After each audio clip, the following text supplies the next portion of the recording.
इस्लाम आलेकुम दोस्तों। आज की कहानी बहुत ही मज़े की होने वाली है। कहानी को पूरा सुनने के लिए हमारे साथ रहिएगा। बढ़ते हैं आज की कहानी की जानिब।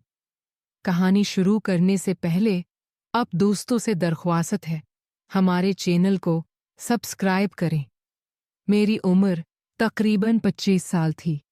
जिस्मानी और दिमागी तौर पर शुरू से ही बहुत ज़्यादा ताकतवर था। मुझे मोहब्बत के बारे में कुछ खास पता नहीं था। अगर कुछ पता भी था तो मैं बहुत ज़्यादा शर्म महसूस करता था। अपने कदम उठाने में बहुत ही ज़्यादा झिझकता था। मैंने जब एफएससी का इम्तिहान दिया और मैं फारिग हो गया तो मैंने सोचा, क्यों ना मैं अपने नाना के घर चला जाऊं, ताकि वहां पर जाकर गर्मी की छुट्टियां गुजारूं। मेरे नाना का घर कुछ ज़्यादा बड़ा नहीं था। वो छोटा सा घर था जहां मेरे मामू और मेरी 2 खाला रहा करती थी। जब हम नाना के घर जाते तो हमें खाला वाले कमरे में सोना पड़ता, क्योंकि नाना के घर कोई ज़्यादा कमरे नहीं थे। खाला के कमरे में भी 2 सिंगल बेड पड़े हुए थे। एक बेड पर खाला सो जाती और दूसरे बेड पर मैं सो जाया करता था। सख्त गर्मियों का मौसम था। एक रात हम सब सो रहे थे।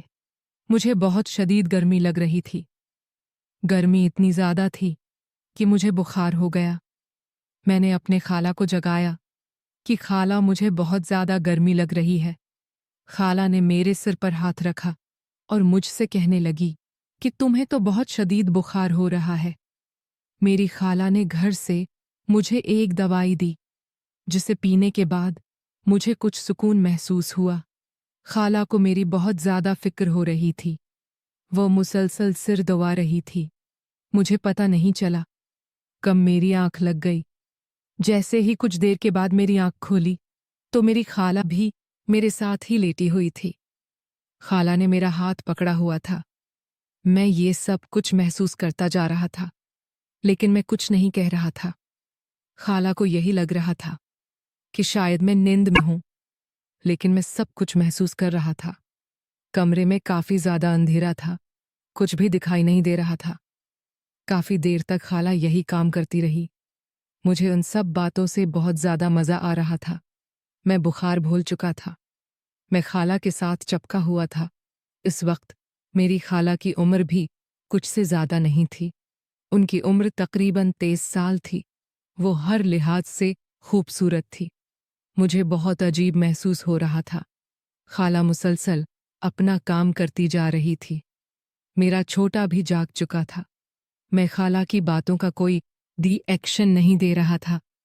खाला बार बार मेरा हाथ पकड़कर अधर अधर लगा रही थी, लेकिन मैं कोई हरकत नहीं कर रहा था। मुझे कुछ समझ नहीं आ रहा था कि मैं क्या करूं। मुझे खाला के साथ कुछ करना चाहिए या नहीं। मैं मज़े में पागल हो रहा था। मुझे बहुत शदीद डर भी लग रहा था कि कहीं कोई आ ही न जाए। इस रोज़ में यूं ही लेटा रहा और रात ऐसे ही गुजर गई। जैसे ही सुबह उठा, मुझे सख्त बुखार हो रहा था। खाला मेरी बहुत ज़्यादा फिक्र कर रही थी। वो मेरा हर वक्त ख्याल रख रही थी। मेरे अंदर ज़रा भी हिम्मत नहीं पैदा हो रही थी कि मैं उनसे रात वाले वाक़ये के बारे में पूछ सकूं। खाला भी ऐसे शो करवा रही थी जैसे रात कुछ ना हुआ हो। इस रात गुजरने के बाद मेरा मन बहुत चेंज हो गया था। मैं हर वक्त उन्हें के बारे में सोचने लगा। खाला का हुस्न बार बार मेरे दिमाग में जा रहा था, लेकिन मैंने कोई ऐसी हरकत नहीं की थी जिससे किसी को भी शक होता। इधर मेरी छुट्टियां ख़त्म हो रही थी। मेरा अपने घर वापस जाने का वक्त हो रहा था। मेरी खाला मुसलसल मुझे रोकने की कोशिश कर रही थी कि मज़ीद कुछ दिन हमारे घर रख जाओ। मैं खाला की बात मान गया, क्योंकि मुझे पता था कि खाला मुझसे क्या चाहती है। मैं खाला का हुस्न देखने की मुसलसल कोशिश कर रहा था, लेकिन मुझे कुछ भी नज़र नहीं आ रहा था। एक रोज़ फिर रात को खाला चेंज कर रही थी कि अचानक मेरी नज़र उन पर पड़ी। खाला को ऐसी हालत में देखकर मेरे दिल की धड़कन बहुत ही तेज़ हो रही थी कि पता नहीं अब क्या खाला करेंगी। खाला के अंदर पता नहीं ऐसा किया था कि मेरा खुद दिल करता था कि मैं खाला के कमरे में चला जाऊं और उनसे जाकर मिलूं। वो मंजर बार बार मेरी आंखों के सामने आ रहा था। मेरा छोटा भी अब हर वक्त तैयार रहता था, उससे पहले कि मेरा छोटा खाला के साथ कोई ऐसी वैसी हरकत करता।